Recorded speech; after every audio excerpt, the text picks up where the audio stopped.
Welcome to the Cannabis Pioneers Show. I'm here today with Debra Borchardt of greenmarketreport.com. Very smart lady with incredible knowledge and passion for cannabis investments.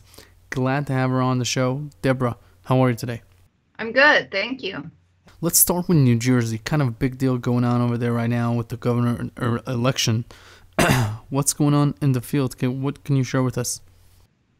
Sure. So the Democrat Phil Murphy was elected to the governorship of New Jersey. During his campaign, he had said a few positive things about legalization, but it certainly wasn't a big part of his campaign platform. But when he got elected, all of a sudden, he made it very front and center, which was a little surprising to most of the people in the cannabis community. Because like I said, he had said positive things, but it wasn't a big part of his campaign. So then when he gets elected, all of a sudden, he starts to talk about it. And in his inauguration speech last week, he brought it up again. So all of a sudden, New Jersey is in play. The legislators there say they think they can get legislation to him in as quickly as 100 days. And he's saying he's all for it. So this market is estimated to potentially bring in $300 to $500 million in tax revenue, which is huge for the state. And of course, people in New Jersey realize that if this governor all of a sudden starts fixing bridges and filling potholes and paving streets, he is going to be the hero. And he knows that too. And if he can get this money in to fund pensions and fix streets, it's going to be a big deal. He's going to look like a hero. They also estimate that this market could bring in $2 to $3 billion in marijuana sales per year. Now, this really sets this state off as a big market. It makes it bigger than Colorado. So it could be enormous. Now, right now, New Jersey's medical marijuana laws under Chris Christie were very restrictive. There were only 5 centers. Since the program was enacted, only 12,000 people registered as patients. So it was very restricted. People didn't sign up. The caregivers didn't sign up. It just was almost close to failing. Now it's just blowing up in the sense of you've got all of these cannabis businesses looking at this market as something that they had kind of taken off the table. Now it's gotten a lot of interest, and I think you're going to start to see a big movement there in that state. You know, many state policymakers are working on legalizing right now. Pennsylvania, New York, Virginia, Texas, Wyoming, Arizona, Connecticut, Hawaii, Kentucky, Maryland, Mississippi, Missouri, New Hampshire, New Mexico. There's about 108 million more people that are about to be added to the legal market.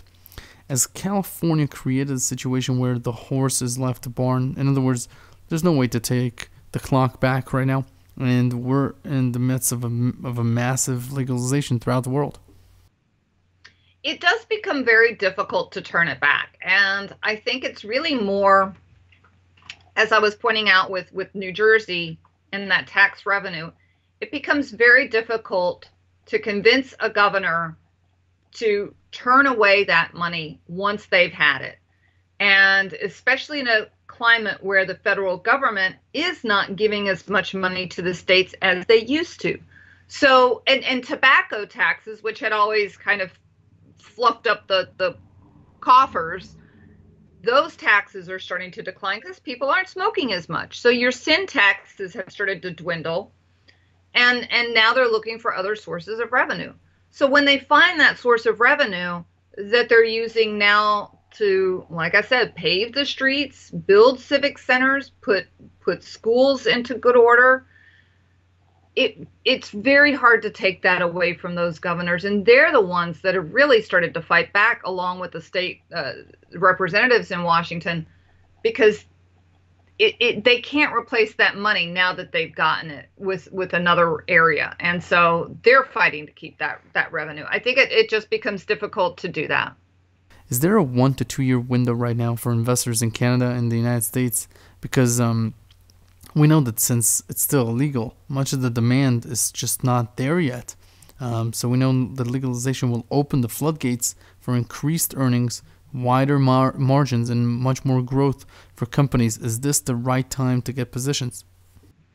I believe so, because right now it is still federally illegal. And so, as you mentioned, there are still challenges with a lot of these companies.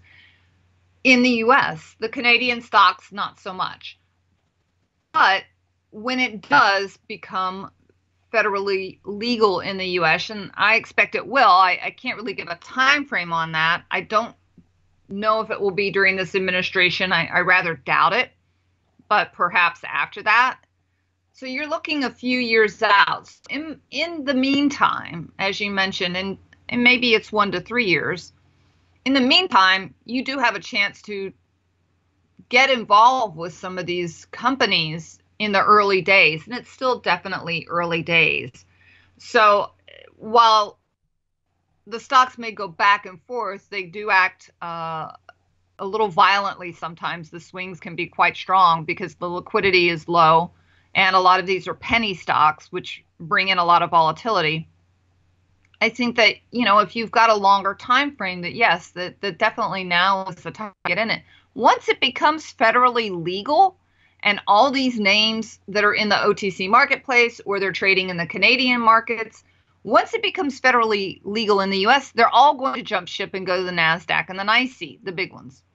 So once they hit the NASDAQ and the NYSE, and then mutual funds start to add them because of that, well, the prices just start to skyrocket as a result. And so really, now is the time, if you can take that kind of risk, to start to get involved. Where are the profit margins higher, recreational or medicinal? Absolutely in the recreational. What you're seeing is in the states that have legalized adult use marijuana, the medical use tends to go down. So you have a situation where people probably wanted to use marijuana recreationally, but they had to go about it in the medical market in order to stay within the rights of the law and also procure their product.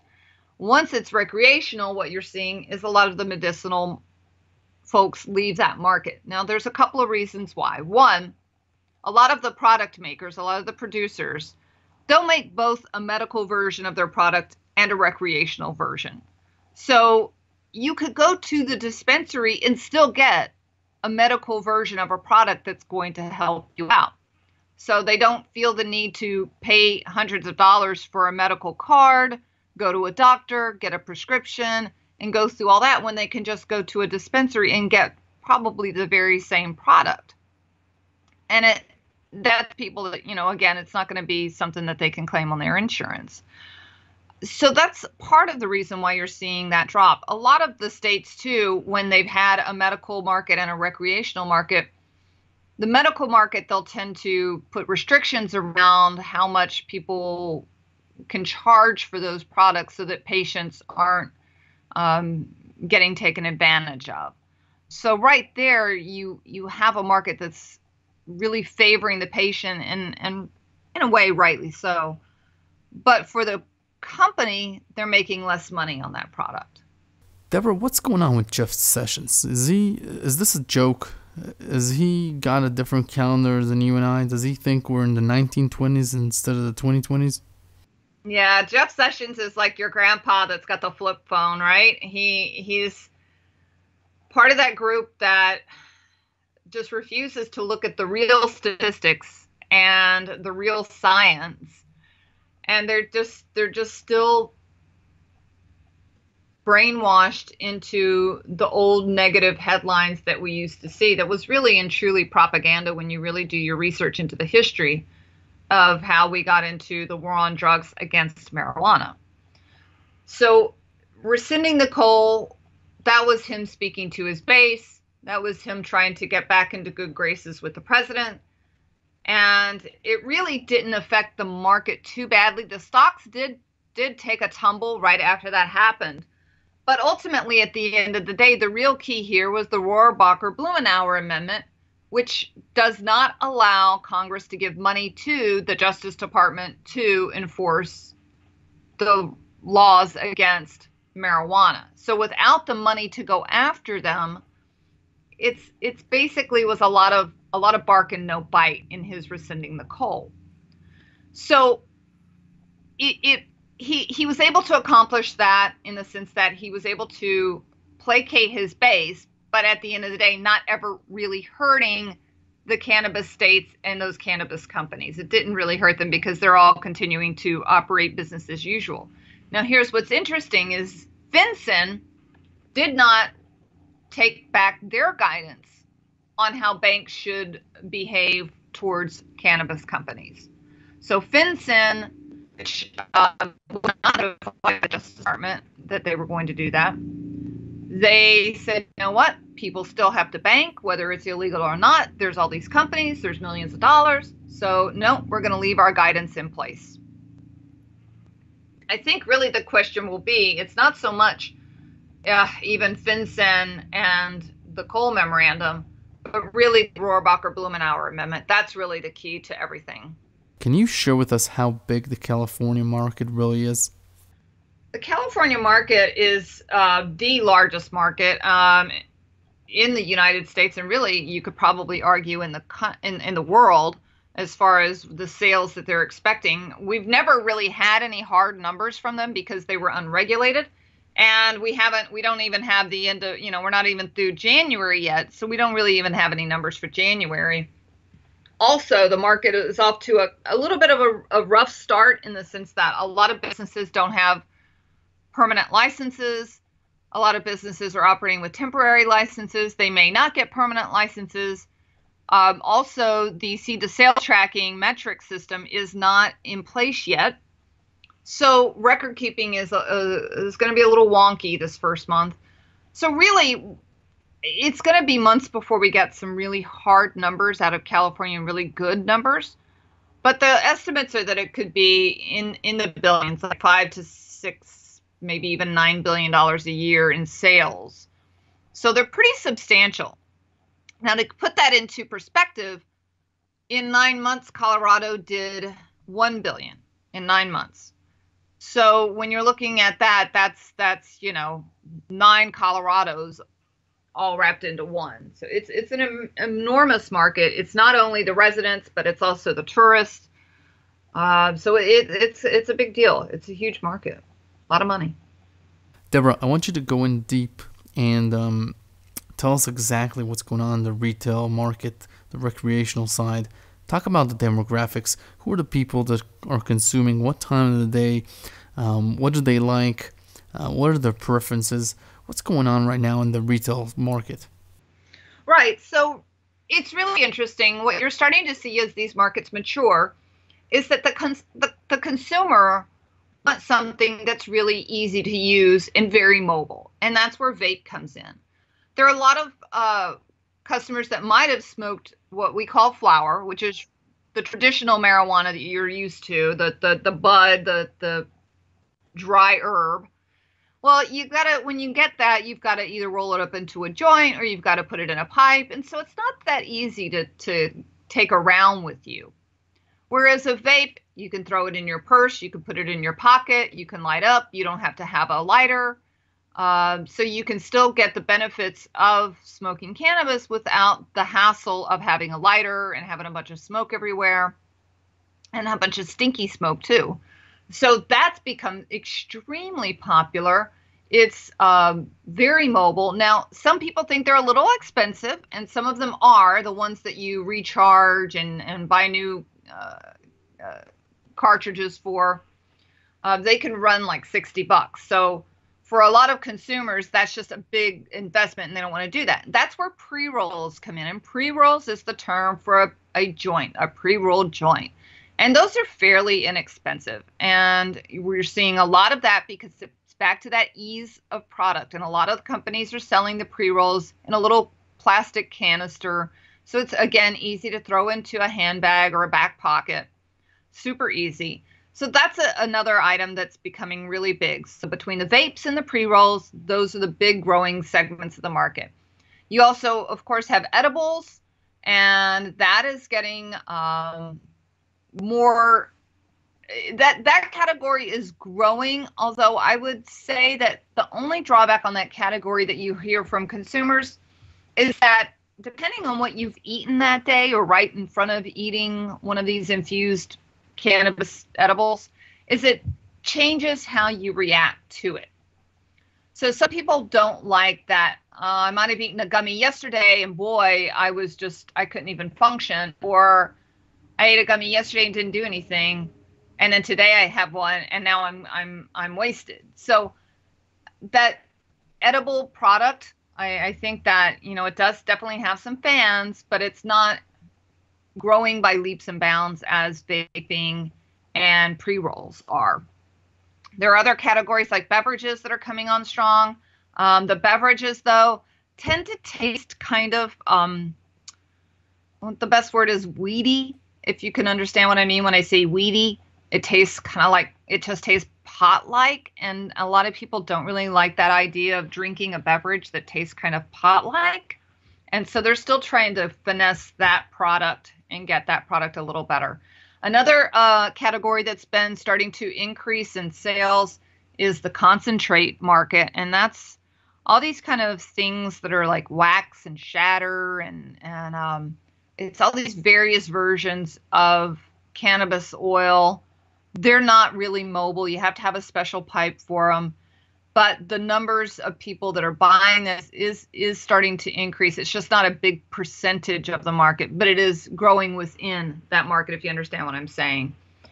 The consumers, here's what's interesting as far as the demographic. Women originally, when you were looking at these numbers a few years back when Colorado first began recreational sales, women were maybe a third of the customer base, and now they're almost half. So women are really coming on strong as consumers. We're also seeing that in the consumer segment, it's tending to be older baby boomers. Older baby boomers are really increasing in numbers as cannabis consumers, more so than millennials. So that's been an interesting statistic with the demographic. So that's really what the consumer is starting to look like and how the market is starting to look. And you're right with the talk about the advertising. Really, a lot of money isn't getting put so much into advertising the product, but in the packaging of the product. Because to your point, they can't advertise. So their only advertisement is that packaging. So when you go into a dispensary, the bud tender can give you suggestions, but people are starting to get drawn to the packaging. So they see this package and they go, wow, that's a really beautiful box. And the color of that vape pen, it really appeals to me. And so you're starting to see that purchase decision based on the packaging. Let's talk about issuing licenses. It looks like states are either stringent or too flexible. What's going on with that? So each state is different. And not every state is so stringent. In fact, there's an issue right now in Oregon. Oregon basically, hey, you wanted a license, you got it. Everyone got a license. It was all over the place. So the problem, though, now is that there's just too much market saturation. And you're starting to see businesses close because there just were too many licenses issued and people couldn't make any money. So that market went too far. You've got other markets like Pennsylvania, which are very restrictive, and Illinois is also very restrictive. So you have some of these states that have really wanted to keep a tight control over who and how many licenses were issued. New York also. New York, only 10 licenses have been issued in the state of New York. And really what's starting to happen in these, what's starting to happen in these markets with the limited licensing, and in a market, say, like New York, where most of these people are losing money, is you're only going to have the really deep-pocketed players able to wait it out until they can start to make money. So they're willing to be in, say, the state of New York market, waiting for recreational to happen, but willing to withstand months and if not years of losses. And a lot of regular people just can't stomach that kind of loss and can't afford it. So it starts to become a little harder. The market is already matured to the point now where it's not like Colorado was in 2014, where you could just set up shop and mom and pops kind of opened a dispensary and off they went. It's very difficult now for people to do that anymore. Deborah, I visited Colorado about 2 months after the legalization in 2013. It was January 2013. It was such a nice vibe in the air, and people were excited about making a change happen. There was so much fear regarding the youth and crime and stoners, etc. Could you share with us exactly what's going on, when it comes to reality and truth and not just fear hype? Have the crime rates been improved? What's going on with the youth, etc.? Well, they have seen a reduction in traffic accidents, DWIs. There has been a drop in violent crime, from what I understand, in Colorado. There have been some instances, but they seem to have been fairly random in nature, from what I've read. Most of the issues with the crime that they've seen associated with cannabis is people operating illegally within the constraints that have been set up within the program, such that you might have someone with 60 pounds and they're saying, oh, well, I was going to give this as Christmas presents. Well, no, you're not going to give out 60 pounds of marijuana as a Christmas present. So unless you have a few bears to feed. Right. Or there was a dispensary in Canada that was a similar situation where they just had just pounds and pounds and pounds that didn't, clearly was going to be diverted into the black market. A dispensary does have a certain amount of inventory without doubt. But I think this place did something like 100 pounds. It was just the kind of numbers that a producer would have, someone that's making vape oils. They would have a ton of marijuana, and are literally a ton of marijuana in their warehouse. But a dispensary would not have that kind of number. So you do have situations like that where there are black market players, and they're the ones that are getting in trouble right now. So we are still seeing that play out in the market, and I think you're definitely going to see that play out in California, because there is a huge black market in California. And I think that that's going to be the thing that we'll start to see most of the headlines for as the year plays out, is the regulators starting to crack down on black market players within the state. Deborah, since pharmaceutical companies can't really get involved in the industry because it's not fairly legal, I've been told that there's so much more potential to extract from the plant in terms of science. What have you been hearing? Sure. Well, in the United States, they're limited as to how much research they can do because of it being a Schedule I controlled substance. So within the United States, it's very difficult to do research and get the right product you need to do that research. Now, there's a ton of research that's happened in Israel. Israel has been very, very much at the forefront of cannabis research and studies. So Israel is way ahead of the game as far as doing research. They're also, really finding amazing ways to administer the drug, such as inhalers and, transdermal patches and things of that nature. I think that, again, once you start to open up the research market here in the U.S., you will start to see more studies. And I think that that's going to help out, a lot of patients, maybe with their insurance companies.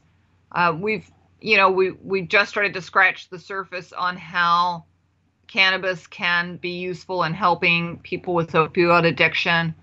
We don't have a lot of studies on PTSD. We have a lot of anecdotal research on that. There's starting to become studies on how cannabis can help children with autism, how cannabis can help older people that have Alzheimer's or dementia. So there's a lot of areas that look very promising, but we've only just started to scratch the surface. So I think that, as we're able to get a little further down the line, it would be tremendously helpful. I know a lot of people who have aging parents that are suffering from dementia and Alzheimer's. And if you'd think that we were able to give them something to make those final years of life a little bit easier and maybe not so stressful, it just breaks your heart to think that it could be out there and it could be possible, but we can't get to it and we can't access it. And that's a real heartbreaking thing. So I think that there's a lot out there that we could study and have real controlled studies and real answers. And then, it would help the scientific community and the patient community as well. For investors who are looking to make a career out of cannabis, or for listeners who are looking to make a career out of cannabis, I should say, how would you pursue it? What would you do today? So there are definitely a lot of jobs in the industry. Obviously, in those states where it is legal, Colorado, California. And I think that the best way, because there are different skill sets for the different jobs. If you are into, plants and horticulture, the path would be to become a grower and then a master grower. Master growers make very good money. They make over $100,000 a year. And those are those are the people in charge of the plants, making sure they're getting the right light and water and that they're efficient yields. How long does it take to become a master grower? As far as what I understand the path is that you apprentice with a grower, and it's just a matter of working your way up the chain within that company. And so it varies. It varies. There is Oaksterdam in San Francisco or Oakland that is like a cannabis school, if you will. And I believe that there is a school now in Michigan that has started to train people with regards to becoming growers. Yeah. There are software companies that work with the cannabis industry. So if you're merely more on the tech side, you can look at some of those software companies. There are brands. So if you are into marketing and advertising and branding, there are brands that you can work with. If you are a scientist, lots of scientists and chemist jobs. When you do these vape that I was talking about, I was at a Organobrands in Colorado, and as I was walking through their lab, they had 7 chemistry majors working there, 7. And so it's chemistry is cool all of a sudden in that sense. And this is real science and chemistry to do what these guys are doing. And it's really, and when I say guys, I don't mean just men, but it's super interesting when you get into the science side of it. So like I said, there's really, there's tech, there's horticulture, there's science, there's marketing and branding. I mean, there's literally a little bit of everything. If you're not, and obviously, sure, there's the lawyers. If you're really trying to kind of figure out where you might fit in, my suggestion is you go to a conference. A lot of states are hosting marijuana conferences, even if they're not legal. In the state, the conference there's nothing illegal about a conference. That's the thing to do. Go to the conference, walk the exhibitor floor, talk to people, and ask questions. And that's going to really, educate you very quickly as far as the market, sitting in sessions at some of these conferences and really listening and learning. And that's really the best way to go about it, as far as, educate yourself on the industry first and then figure out where you fit in with it. Once you kind of figure out where you fit into the industry after going to a conference, then you can start to zero in on those companies that you'd like to work for. And that's really what a lot of people start to do, is they just start to approach the company and say, hey, I really want to get in this industry and I want to work with you. And I've done this and that to educate myself, and what kind of jobs do you have? A lot of people within the cannabis industry are hiring people from outside the cannabis industry with their skill sets. So it's definitely, an open opportunity for that. Lastly, tell people about your website and how you can be followed on Twitter. Thank you for asking. The website is the Green Market Report, and we launched in September. We are a cannabis financial news website, so we don't really focus on politics or advocacy or legislation. We really, unless it kind of moves the needle within the industry, we focus on the cannabis news, the stocks, the money that is raised, things of that nature. It is at www.greenmarketreport.com. We are on Twitter. My Twitter handle is @WallandBroad, which is, if you know anything about the New York Stock Exchange, its physical location is at the streets of Wall and Broad Street. So I'm Wall and Broad. And Green Market Report is on Twitter at GreenMarketRPT. And we're going to be launching the Green Market Report Cannabis Company Index very shortly. So that's kind of exciting. We've got that coming up. And just follow us on Twitter and like us on Facebook. Deborah, check out the website. Deborah, thanks very much for taking the time, and it was a great show. You're a great guest. Thank you. Thanks for having me. I appreciate it.